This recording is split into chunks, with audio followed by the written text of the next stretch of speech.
So the left-leaning Pope gave us a new surprise here. This is from NBC. Pope Francis has changed church teaching about the death penalty, saying in a new policy published Thursday that it is always inadmissible because it attacks the inherent dignity of all humans. The Vatican said Francis had approved a change to the Catechism of the Catholic Church, the compilation of official Catholic Church teaching. Previously, the Catechism said the Church didn't exclude recourse to capital punishment. Quote, if this is the only possible way of effectively defending human lives against the unjust aggressor. The new teaching, contained in Catechism number 2267, says the previous policy is outdated and that there are other ways to protect the common good. Quote, consequently, the Church teaches, in light of the gospel, that the death penalty is inadmissible because it is an attack on the inviolability and dignity of the person. And she works with determination for its abolition worldwide, reads the new text, which was approved in May, but only published Thursday. So, yeah, that's good. I mean, I've discussed this before. I'm against the death penalty. Now, the reason I'm against the death penalty is a little bit different. I feel like the most overriding fact in my mind is that 4% of the time you get people who are totally innocent. So they'll be found guilty and they get the death penalty, but they're innocent, they didn't do it. Which means you are, 4% of the time, you're saying state-sanctioned murder of innocent people is totally okay. I'm not okay with that. I can't have my tax dollars go into murder of innocent people. I think that's beyond egregious, that's immoral, that's unethical, it's simply wrong. Can't do it. So that's the main reason I'm against it.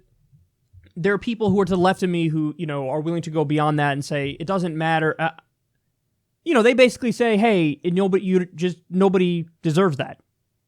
Every human being is a human being, regardless of how terrible and egregious and morally wrong their actions are.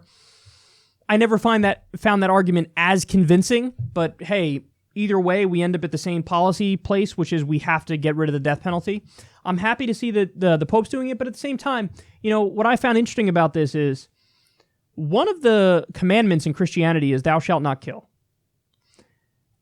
One of the passages of the New Testament of the Bible talks about how you should turn the other cheek, which means even if somebody attacks you, you turn and show them the other cheek and say, you can hit that one too. So that's beyond you guys know my foreign policy is non-intervention, but that's beyond that. That's flat out pacifism. So that is way to the left of me. So what's amazing is Catholics, they're a branch of Christianity, but it took them until 2018 to realize, maybe we shouldn't kill.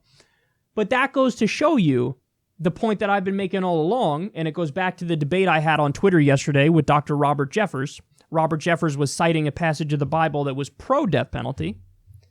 And my response was, yeah, but then there's also the commandment, thou shalt not kill, and there's also the passage about turning the other cheek. It's almost like any pre-existing ideology can be buttressed with references to Scripture. So that seems to me to be the overriding point here, that this Pope and the next Pope, and it was the Pope before him too, they're going to interpret their holy books however the fuck they want to. And if you're right-leaning, you're going to use the Scripture to prop up your right-wing ideology. If you're left-leaning, you're going to use the Scripture to prop up your left-wing ideology. I just happen to agree with him on this policy outcome, but my reason for agreeing with him is not his reason. His reason is, now we know God is against it, and this is what the Scripture shows. No, that's not why it's a bad idea to do the death penalty. It's a bad idea to do the death penalty for the reasons I stated, and because it's a bad idea to do the death penalty. You don't have to reference a sky wizard in order to make that point, or something you think was written by a sky wizard, or written by men who were inspired by a sky wizard. You don't have to do that. But yeah, here we are in 2018, and what we have is religious scriptures being used as a reason to do good in the world and bad in the world. And as somebody who's an agnostic atheist, I think it's a pretty straightforward thing to say that most of the tangible evidence points to the fact that religion is mostly used for wrong.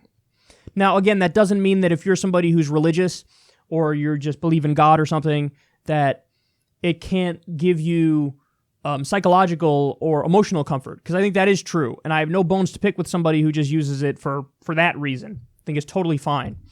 But I'm just saying the empirical reality of how it manifests in terms of the physical world, not just what's happening in your own mind, but in the physical world, I think the evidence is that it's negative.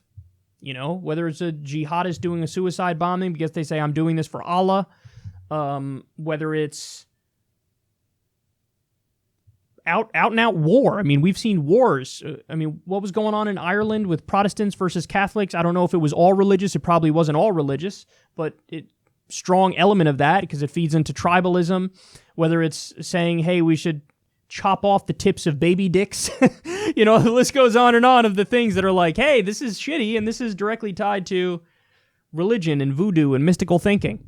So, and I also think it cock-blocks science, but that's a separate conversation. But either way, it's good at least that a religious figure is kind of, sort of, a little bit trying to use the scripture and their holy book for something that's a positive force in the world.